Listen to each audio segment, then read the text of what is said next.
Just yesterday, Nintendo finally announced the Switch 2, the next generation console launched 8 years after the first gen, and the release of the Switch 2 has undoubtedly sparked a lot of attention from gamers around the world. However, from the hardware upgrades to the software lineup to the pricing strategy, the new console doesn't seem to have fully met gamers' expectations. The hardware upgrades were undoubtedly the highlight of the launch, from the first gen's 6.2-inch 720p 60Hz screen to the 7.9-inch 1080p 120Hz LCD screen. Resolution and refresh rate increase is very exciting. In addition, some sources claim that the Switch 2 screen supports HDR display, but based on the HDR standard, I don't think this LCD screen can provide good HDR effects. In terms of performance, the Switch 2's CPU and GPU have been significantly upgraded, and while the exact specs has not been announced, third-party leaks are actually more than enough. The processor is still a customized chip from NVIDIA with an 8-core A78 processor and a GPU using the Emperor architecture, which is a huge upgrade over the first gen's Maxwell GPU.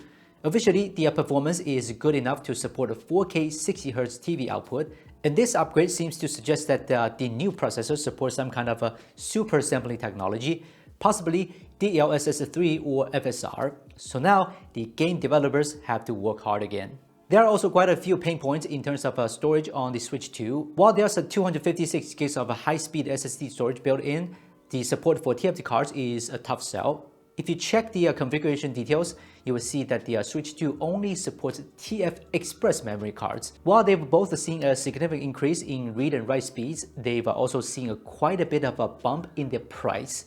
A boost that's close to the price you'd pay for more storage on iPhone purchase. Other than the good news above, let's get to the bad news.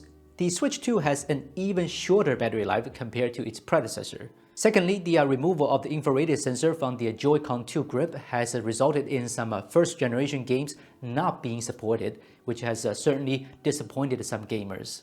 If the hardware upgrades are the highlight of the Switch 2, the software lineup has become a point of contention for gamers.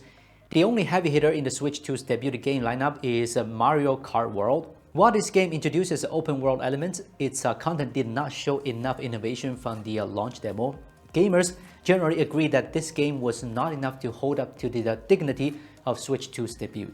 In addition, the Switch 2's debut video game lineup includes some games ported from other platforms such as Cyberpunk 2077, Elden's Law Ring, and Hogwarts Mystery.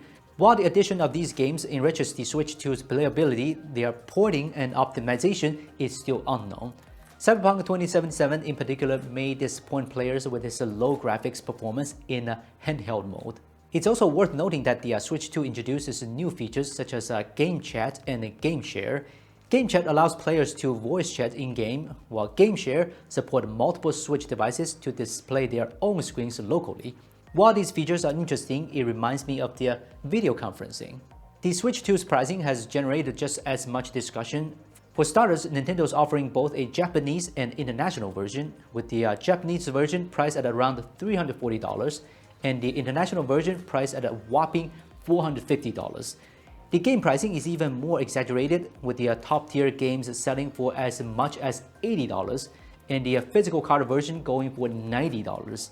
This pricing strategy stands out in the current gaming market, especially when compared to Sony and Microsoft's $60 AAA games, which makes the Switch 2's games overpriced. In other words, if I buy the Switch 2 and then buy a game and a memory card, it will cost me $600. Alright, the release of Switch 2 has undoubtedly laid a new foundation for Nintendo's future, but the imbalance between the hardware upgrades and the software lineup, its ridiculous pricing strategy, and the controversy over the region lock policy could all be obstacles to its market performance. For Nintendo, how to introduce more attractive, exclusive masterpieces in its software lineup and how to adjust its pricing strategy to attract more players will be the key to determining the success or failure of Switch 2. For gamers, it still takes time to prove whether Switch 2 is worth buying. If you're a veteran of the first gen, you may be satisfied with the Switch 2's hardware upgrades, but if you're a new player, you may be hesitant about the debut video game lineup and the high pricing. So the road ahead for the Switch 2 is still challenging. Alright, I'm Will from China. See you next time.